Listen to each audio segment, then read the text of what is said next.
Hello friends, मैं Prachi pause hope से लखनऊ।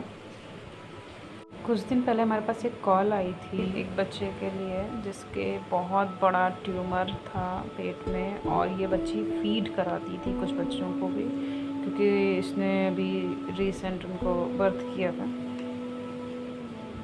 तो उनका कहना था कि जो स्थानीय लोग थे कि आप लेके जाएंगे तो उनको फिर फीड कौन कराएगा, क्योंकि वो दूध पिलाती थी बच्ची।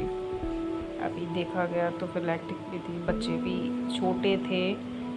बट वहीं के एक सज्जन लोग थे, उन्होंने कहा कि आप फिर भी लेके जाइए, क्योंकि ट्यूमर वाला हो सकता है कोई इन्फेक्शन हो, बच्चों को भी आगे चल के कोई इन्फेक्शन हो सकता था। तो उन्होंने फीडिंग की ज़िम्मेदारी अपने ऊपर ली और हम बच्ची को रेस्क्यू करके ले आए। वहाँ के लोग भी बहुत सही हैं। उस एरिया में नंदना जगह है, वहाँ पे मैं जब भी रेस्क्यू करने जाती हूँ, इससे पहले जुलाई भी यहीं से रेस्क्यू हुई है, इसी गांव से।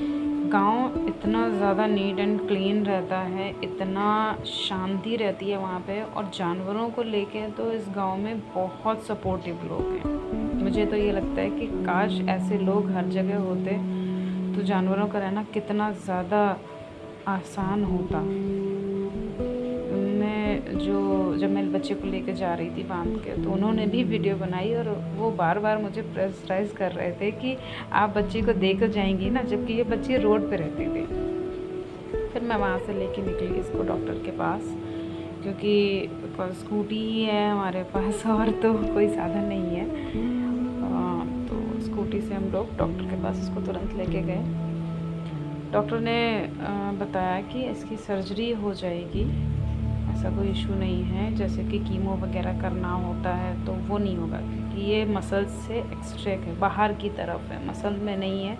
मसल्स में जब होता है या किसी ऑर्गन में होता है तो कीमो करना होता है, ये बाहर था, इसकी सर्जरी कर सकते हैं।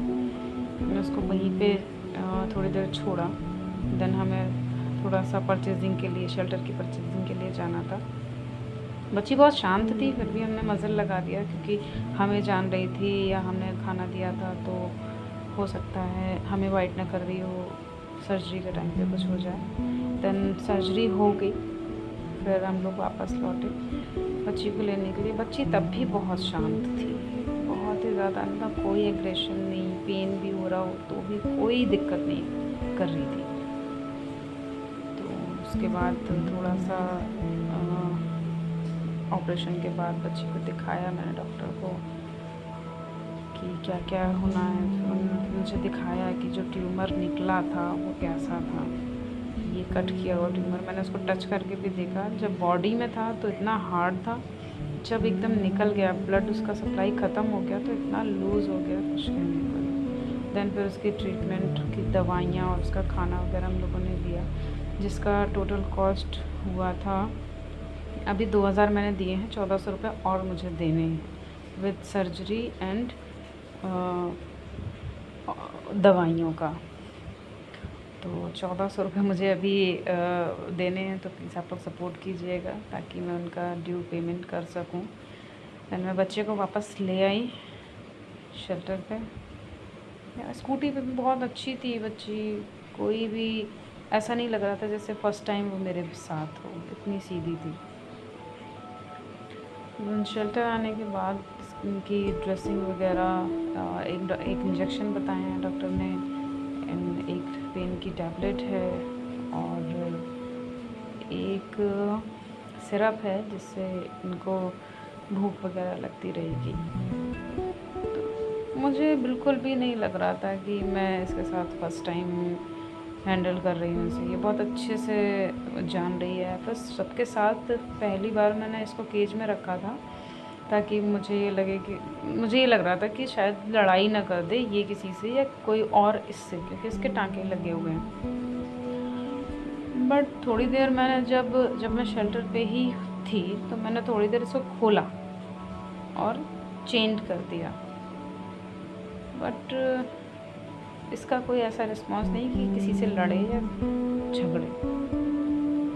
देन अभी मैंने स्टिचेस इसके ओपन करे थे, जो भी उन्होंने बैंडेज लगाई थी। अगर अकेले ही देखना है तो पकड़ना भी खुद ही है और ट्रीटमेंट भी खुद ही करना होता है।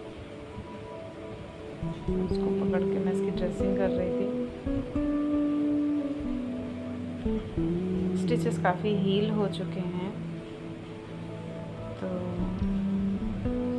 फिर भी पेन में है, उसके बावजूद इतना ज़्यादा दिक्कत नहीं है, टच वुड नहीं है इतना दिक्कत। तो भी डॉक्टर ने बोला है हफ्ते 2 हफ्ते तक इसकी ड्रेसिंग करने के लिए।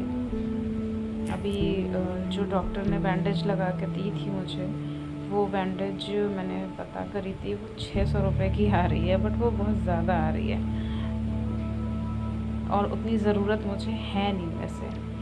तो तब तक मैं ये पेपर टेप से ही काम चला रही हूँ, और वैसे पेपर टेप के ऊपर मैं बैंडेज बांध देती हूँ। तो बच्ची शांत ही है, जैसा कि मैं बहुत बार पहले भी बता चुकी हूँ, तो वो बैंडेज को भी टच नहीं करती है, बैंडेज वैसे ही बंधा रहता है। अब ये होता है कि कभी कभी जैसे ये बैंडेज जो है वो आगे पीछे खिसक जाती है, क्योंकि वो पूरे बॉडी को लपेट करके आती है ना।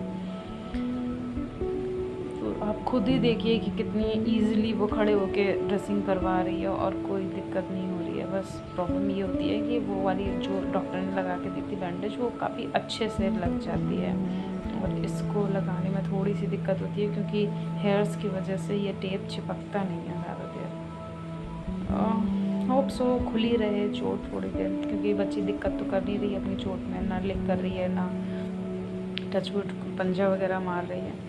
तो हो सकता है चोट खुली रहे तो और ज़्यादा अच्छे से हील हो जाए। तो इनका नाम नंदू है। मुझे स्टार्टिंग में देना चाहिए था, मैं लास्ट में बता रही हूँ।